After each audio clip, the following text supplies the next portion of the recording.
Right there, it's Dave at the Out There channel. Just thought we'd do a little bit of a session. Myself and John are out just walking the Cheviot Hills at the moment, and we've just stopped for our lunch in this beautiful little streamed valley. It's beautiful, really is lovely. And I thought I would take a chance just to go through the kit that I carry on a day walk. So this is not the kind of stuff that you'd carry if you were just, walking somewhere fairly close to the roads and things, and just out for a little bit of a walk with your family and whatnot. And this is stuff I would carry when I'm going somewhere reasonably remote and at this time of year. So it's April at the moment. So generally speaking, this is the equipment that I would carry at this time of year. So first of all, obviously I've got a rucksack to carry everything in.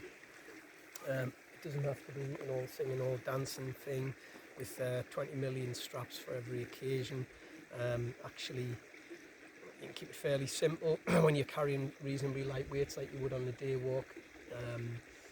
You need to think a little bit more about the straps and the setup and so on as the bags get bigger and the weight that you're carrying is heavier subsequently. But really, at this point, all you want is that you've got some kind of waist strap just to stabilise the bag.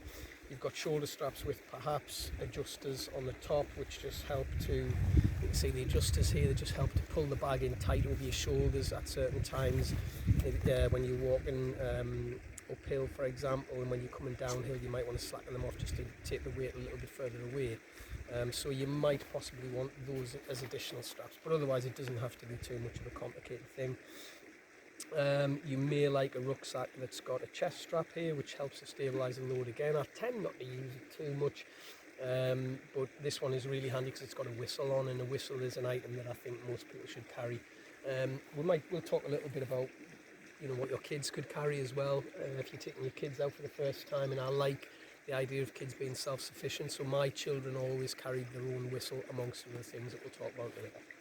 Okay, so first of all, you might have a bag with a waterproof cover for it. I very rarely use them.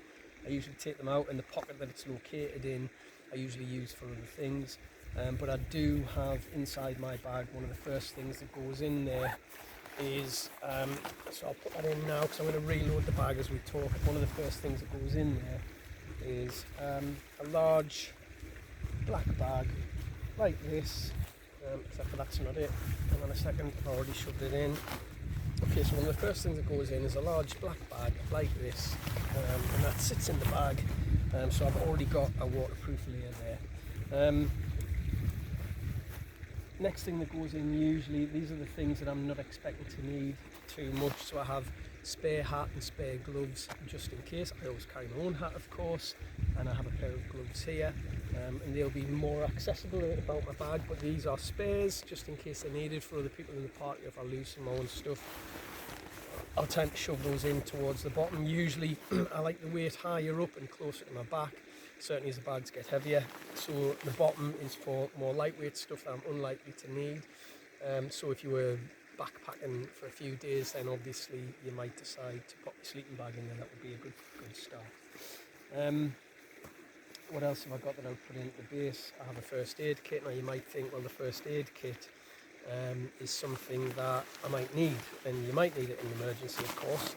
But I also carry, as well as the first aid kit, I also carry a little ouch pouch like this, which has various bits and pieces in I need. So it'll have plasters, blister kit, things like that in it, and it also has a tick kit, so for removal of ticks. That's something that we need to think about. They can be little tweezers or little L-shaped sticks that I've got there. I've got some repellent.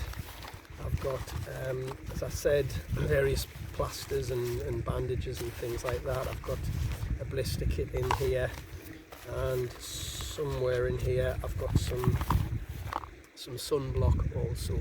So that's just a little possibles pouch, I suppose we would call it, an ouch pouch. It has everything in that I might possibly need, and it's in its own individual pack, tucked away somewhere in the bag, and usually for me that would be in this map pocket at the top, where I also have things like my COVID kit, so wipes, gel, sanitising gel, a face mask, and some tissues, which double as toilet paper, of course, because that could happen.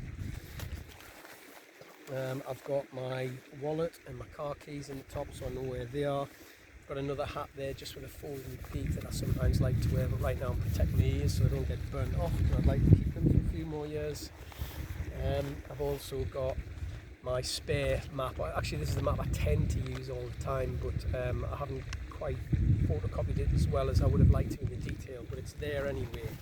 And then I have my main map just here at the moment. This is a waterproof map, so it's already waterproof, so I don't need to worry too much about being in a pack.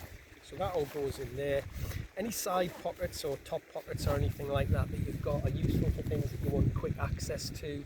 So I've got a water bottle in this side, and in the other side, what did I have in there? In the other side I had, I think it might be in the map, I might have that wrong. Oh no, I had the tripod for the camera.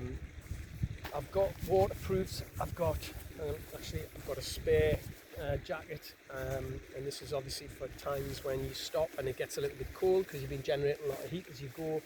You stop and you get cold pretty quick, so I tend just to bring a down jacket with me, and that again goes in its own stuff sack, which I can compress right down if I need to. Don't really need to today because I've got a reasonable sized pack here, but put it in its own dry bag, and then that goes inside the dry bag that I've already got. So I'm effectively, for want of a better phrase, I'm double bagging everything.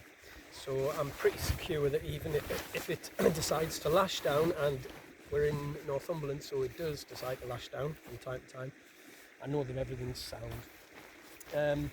Then I've got my own gloves. Now I'm definitely not going to need them at the moment, so just for the time being I'll shove those into the bottom of the bag as well. And then I've got a lunch box. Now I normally bring my lunch box and a bag too, so that the bag can double to carry banana peels and stuff like that back out.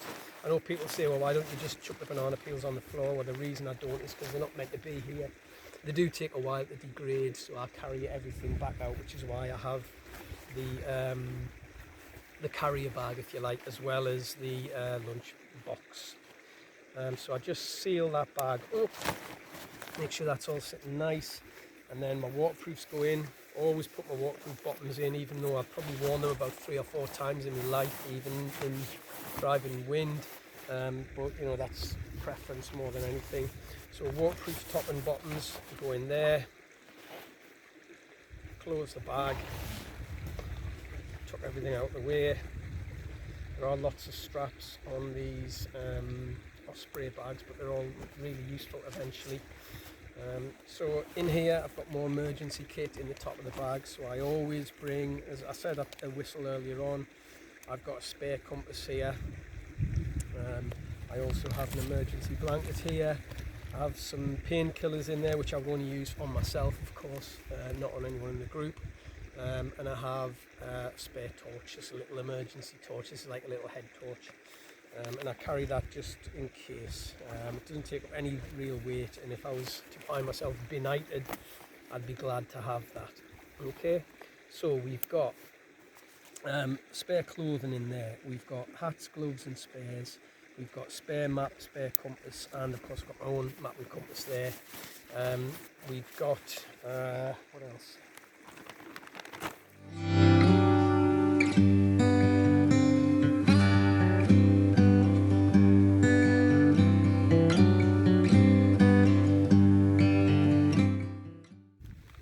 Okay, so in terms of the gear that you wear, then